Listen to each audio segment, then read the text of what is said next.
ঈদের সিনেমায় যুক্ত হচ্ছে নাসিম শাহানিকের ব্যাচেলর ইন ট্রিপ। সিনেমায় উঠে এসেছে করোনা পরবর্তী সময় জীবনকে উপভোগের বিষয়টি। এটিকে একটি ট্রাভেল স্টোরিও বলা যায়। কুয়াকাটায় বেড়াতে যাওয়া বেশ কিছু ব্যাচেলর গ্রুপকে নিয়ে এগিয়ে গেছে সিনেমার গল্প।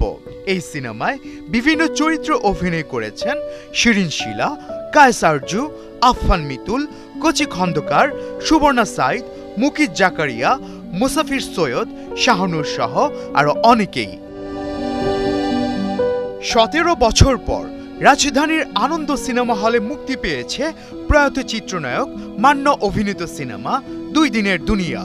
এর আগে 2008 সালের 23 মে সারা দেশে মুক্তি পেয়েছিল 2 দিনের দুনিয়া সিনেমাটি। বজলুর রাশেদ চৌধুরী পরিচালিত এই সিনেমাটিতে মান্নার বিপরীতে অভিনয় করেছেন চিত্রনায়িকা জনা। গেল 17 ফেব্রুয়ারি বাংলা সিনেমার অন্যতম জনপ্রিয় নায়ক মান্নার 17তম মৃত্যুবার্ষিকী ছিল। মৃত্যুর এত বছর পার হলেও তার জনপ্রিয়তার এতটুকু ভাটা পড়েনি।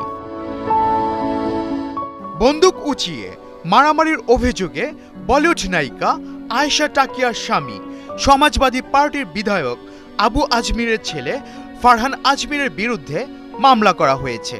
ঘটনাটি ঘটেছে গোয়ার ক্যান্ট্রোলিম সমুদ্র সৈকতে সোমবার রাত 11টার দিকে।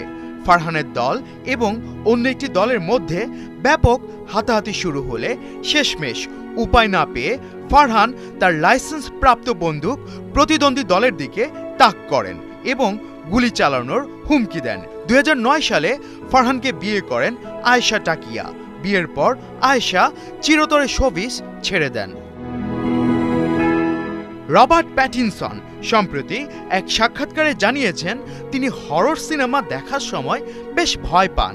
টুয়াইলাইট খ্যাত এই অভিনেতা আরও জানান তিনি খুব সংবেদনশীল। বয়স বাড়ার সঙ্গে সঙ্গে মানুষ এই ধরনের সিনেমা দেখে কম ভয় পায়, কিন্তু তিনি আরও ভীতু হয়ে পড়েছেন।